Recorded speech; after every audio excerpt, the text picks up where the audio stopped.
Hey folks, my name is Axel, and this video did not take a long time to make, and I definitely remembered to record a joke for the intro. Of course I did. Of course I did. Of course I did.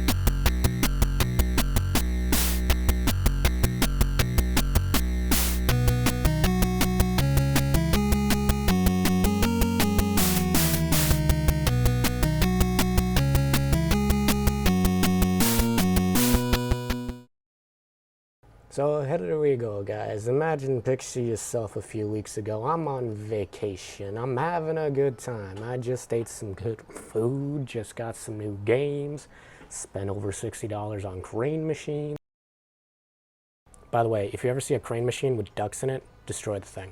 Rubber ducks are too light for a crane machine to actually drop when it does like the pathetic little grab thing, so you don't usually drop the rubber ducks when you play the machine. That's what I did. My potential gambling addiction aside, though, I was in a good mood, and I really did not think anything could bring me down. And then Nintendo did their little thing, didn't they? The Nintendo Switch Oled Model. Wowzers! You know, there were rumors of a new revision for the Switch for a while now, and to be honest, it was completely justified because it just makes so much sense. Console revisions are more common than you might think. Revisions help keep interest in a console, give a higher price for the new thing and a lower price for the base model, and it encourages people more than ever to go out and buy one. Having more options just makes things more consumer friendly, so why wouldn't you? No, seriously, why didn't they? For people who already have the console, it benefits them, because if they choose, they can buy a revision and have a potential increase in power. Revisions will inevitably include new tech that can do anything from quality of life improvements to new features, all the way to having the console itself run better. But then again, if you don't really care about all that stuff, the original system works just fine, and will continue to play the new games when they come out. It's not often that games will be exclusive to newer models of a console. I can only think of a few instances of that, and they were all for decent reasons. Like with the new 3DS having games like Xenoblade be exclusive because it had a little nipple they tried to pass off as a second thumbstick. But it's the performance thing that is the focal point of the argument here. The Switch is starting to show its age. In the beginning it was bearable because of the novelty of having a portable console that was also a home console at the same time. But now the novelty is wearing down a bit and people are just starting to focus on the games. And those games are trying their best. The Switch can push around 720p to 1080p depending on what mode you have it in, TV or handheld, and the common across the library is around 30 FPS, which isn't bad for a handheld console, but the problem here is that even that is something that the Switch is having trouble doing nowadays. Reason games are having trouble with frame rate and slowdown issues, you can definitely tell that the current games that Nintendo is making are a bit too much for the Switch's hardware. I mean, hell, some of the earlier games had problems with frame rates in certain instances. The Switch really just has trouble with big games. It just can't keep up when there's a lot on screen. And that's really why people were hoping for a Switch revision. Games on the system are starting to chug more than normally, and a slightly more powerful console would help to make the games play better. Just a small upgrade to the Switch's internal hardware and frame rate issues would be solved. And alongside that, games might be able to perform better at higher frame rates, and alongside that, developers wouldn't have to make so many compromises when working with the Switch's capabilities. Performance wasn't the only issue people had with the console. There were other things wrong with it at launch, like, I don't know, just an example, the stupid, dumb, idiot kickstand that I hate, and is stupid and dumb, and should be publicly executed. And storage space was a bit lacking, but the main thing was performance. So yeah, people were hoping for a revision to the Switch just because the games are starting to suffer from the lack of power. And you know what?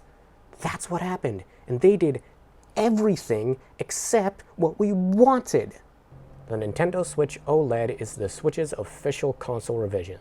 Now, I would love to just go on and ramble for a little bit longer, but I think I'm just going to get straight to the point. Allow me to read you some of the features that you'll get with the Switch OLED for you to decide whether or not you think the asking price is worth it.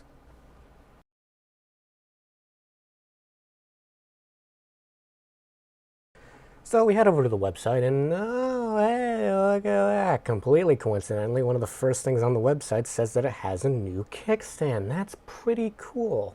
Well, while we're on the topic, we might as well talk a bit more about it. The Switch itself has TV mode and handheld mode, as you'd expect, but did you know about the super special third mode of the Switch being tabletop mode? Yay! AKA taking the goddamn Joy-Cons off and setting it on the table. This isn't a mode, it's just people playing multiplayer in handheld mode. It's called tabletop mode for a reason, because you can only use this on a completely flat surface. The Switch has this special kickstand that retracts out in order to prop it up, and it also works as a shield for the SD card apparently. Not only is the kickstand small, flimsy, and dumb and I hate it, but it's also only on one side of the console, meaning that if you place it down on anything that isn't a completely flat surface, this honestly frustrates me more than I think it should, because for me, this dampens the portability of the console. Yeah, I can take console games and play them anywhere, but if I want to play with other people, I have to either have a table or a TV on my person. Pretty fucking portable if you ask me. I mean, yeah, you don't have to keep it propped up, you can just lay it down on a table or something, but then you're just looking down constantly, and that hurts my neck and my feelings. So let's just say to play comfortably in tabletop mode, you'll need a completely flat surface, which isn't always available outside, so you'll probably just end up using it in tabletop mode when you're inside, when there's flat tables and stuff, and at that point, why don't you just hook it up to the TV? This is an objective improvement. The fact that it goes all the way across and is adjustable means that you can put it on uneven surfaces and it'll still stay up. Like for example, you could play on a carpet or even in the car with your brother or something. It's definitely cool, definitely welcome, but what else? You can't tell me the kickstand alone is worth the revision. You can buy a third-party kickstand off eBay for like 10 bucks. Let's see here. Built-in wired LAN ports. Connect online using the LAN port in the dock while playing in TV mode.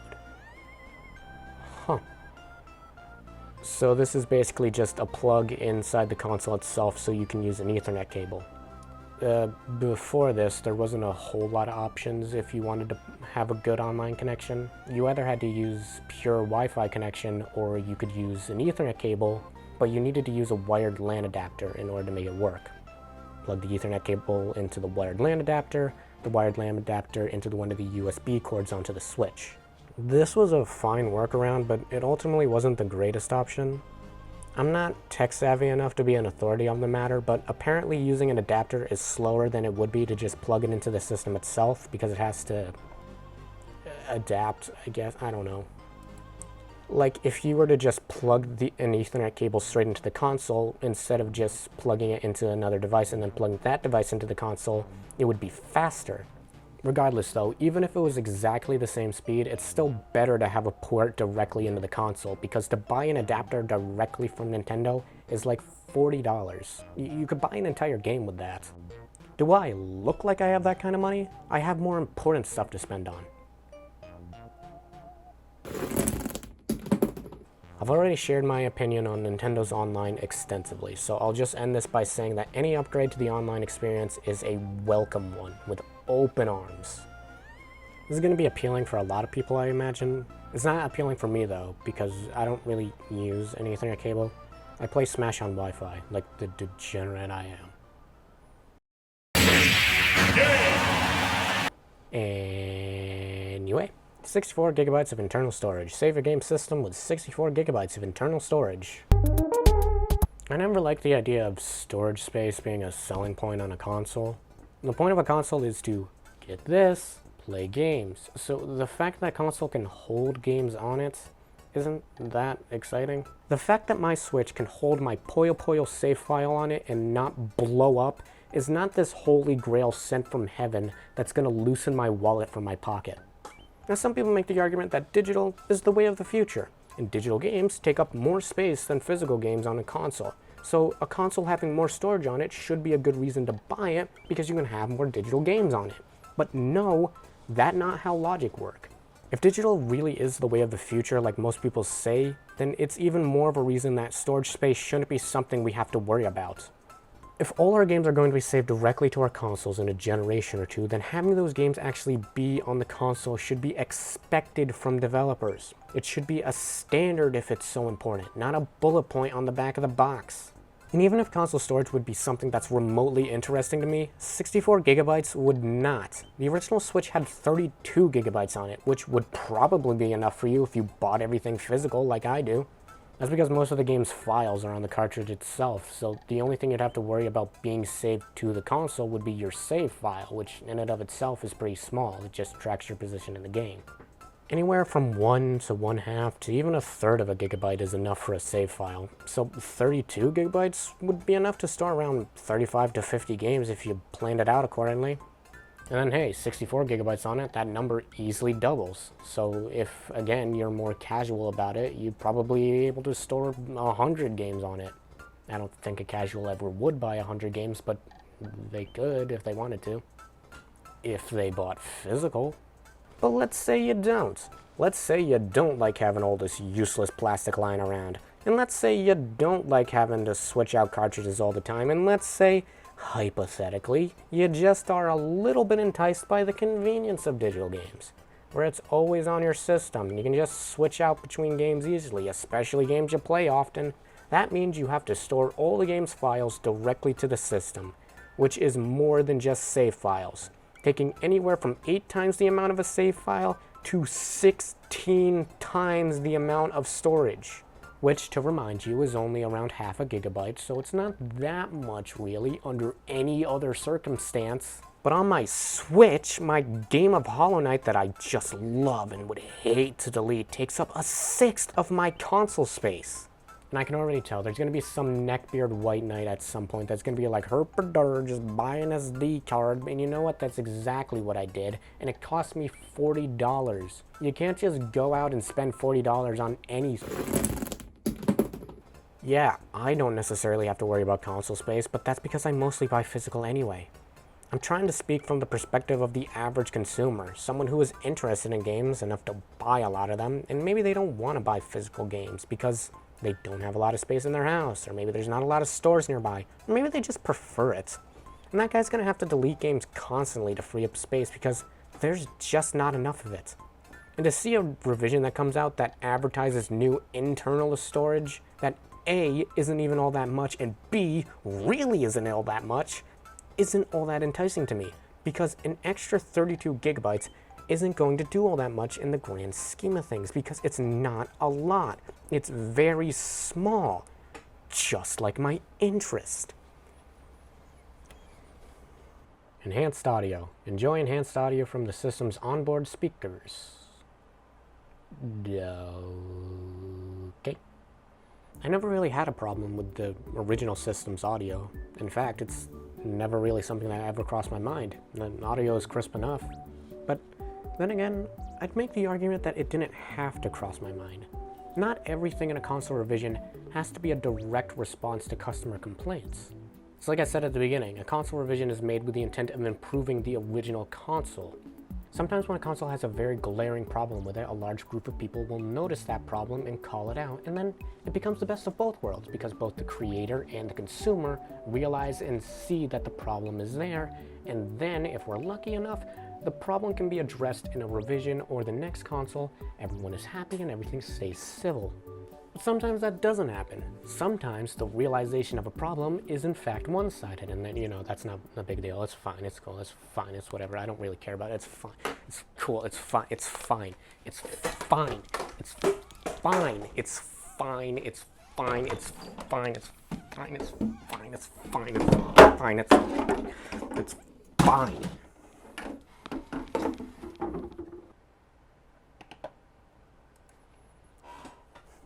Sometimes the only people... Where's my hat?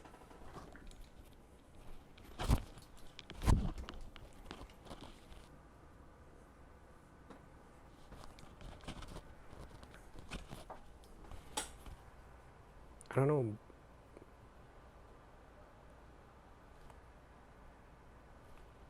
Why did I take this off? Sometimes the only people who understand the limitations of a console are the creators themselves. They did make the console after all, so it makes sense why they would be aware of smaller issues that the console has that maybe none of us even noticed. And then later down the line, when they have a little bit more time or possibly even some new tech on their hands, they may choose to go back and address the problem, even if no one really noticed. which is nice. I like it when people do that. Not even in the sense of a customer-consumer idea, it's just in general. I like it when people go back to stuff that they're not really proud of and fix it, even if no one even noticed. It's nice. It shows you care. Then again, sometimes it's one-sided and vice versa, too.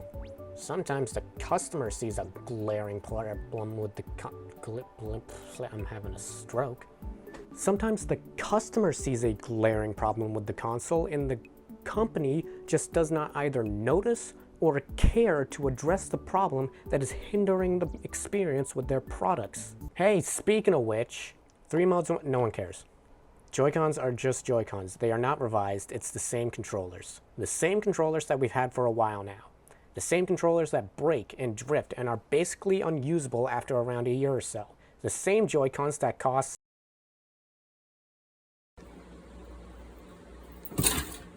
See, this is what I'm talking about. Some of the stuff in the OLED is nice, but a lot of the stuff just seems like Nintendo doesn't even know what the actual problems with the console are. Not stuff like the kickstand or internal storage, but stuff that's actually hurting the gameplay experience itself. Proven here in the most important part, the selling point of the console, and the part that I intentionally skipped for dramatic effect because I'm just that good. The OLED screen. Ladies and gentlemen, your selling points. So if anyone doesn't know what an OLED screen is, you wouldn't be alone. I ain't never heard of an OLED screen before the reveal. In fact, I had to do some hardcore research to figure this out. It took me hours, maybe even days to figure out exactly what this is and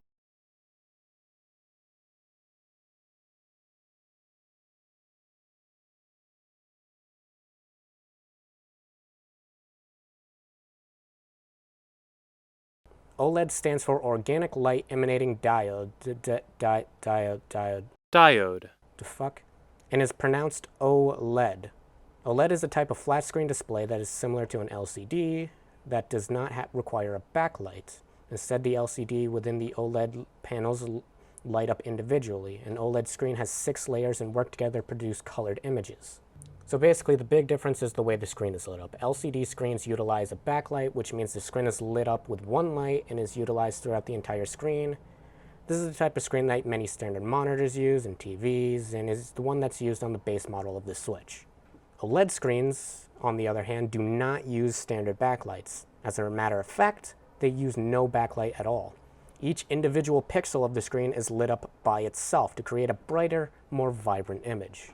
This change will help to improve the visuals of the Switch games. OLED screens are bright and colorful, and basically the biggest difference is that the blacks are much darker and all the colors are brighter and more vibrant, meaning that the visual will be vastly improved in the sense that the lighting will be better and the colors will be brighter. This is good because games have color and it will be better, and if it sounds like I'm repeating myself over and over, it's because I'm trying my best to make this seem actually good.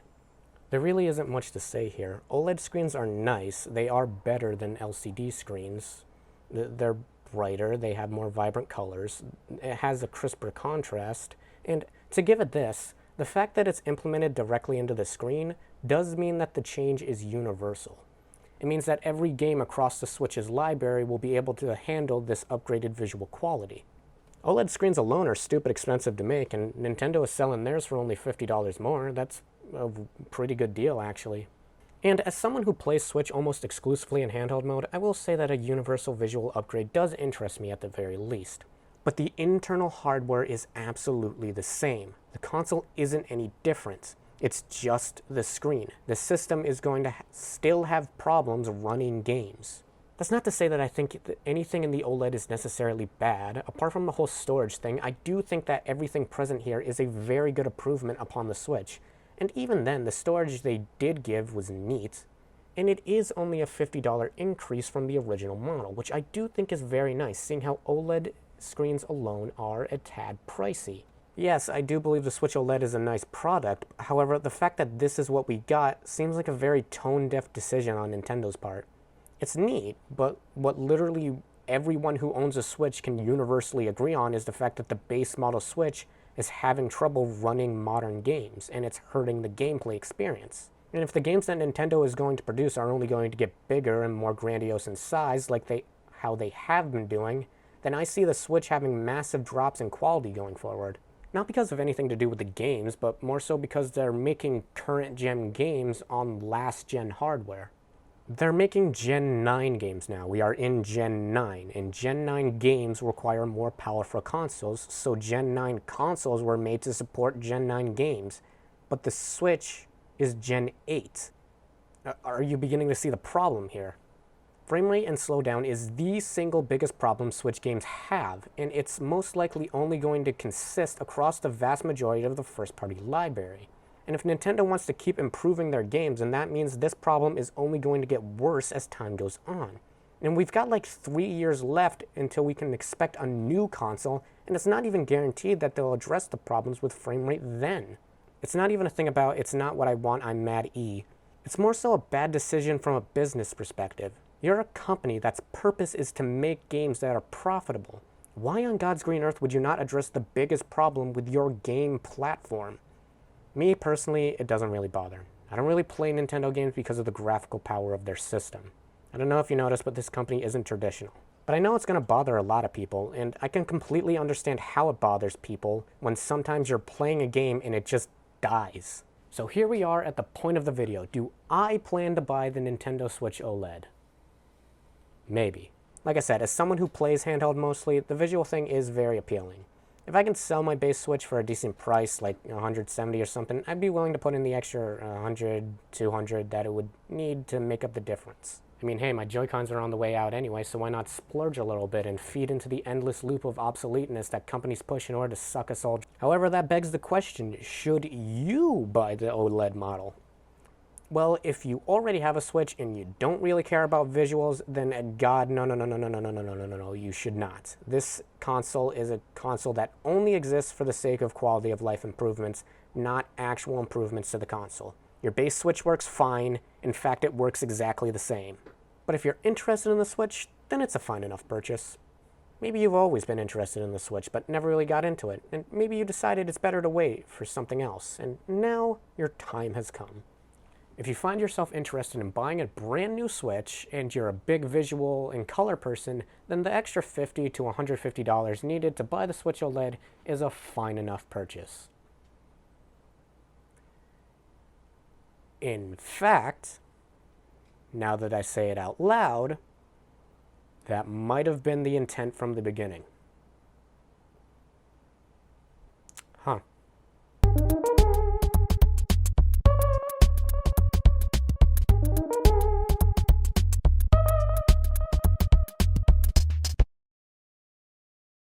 It's fine.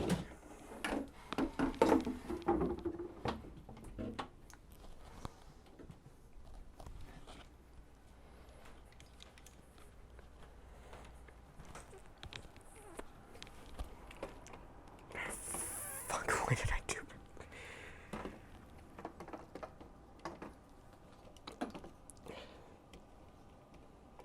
I'm not doing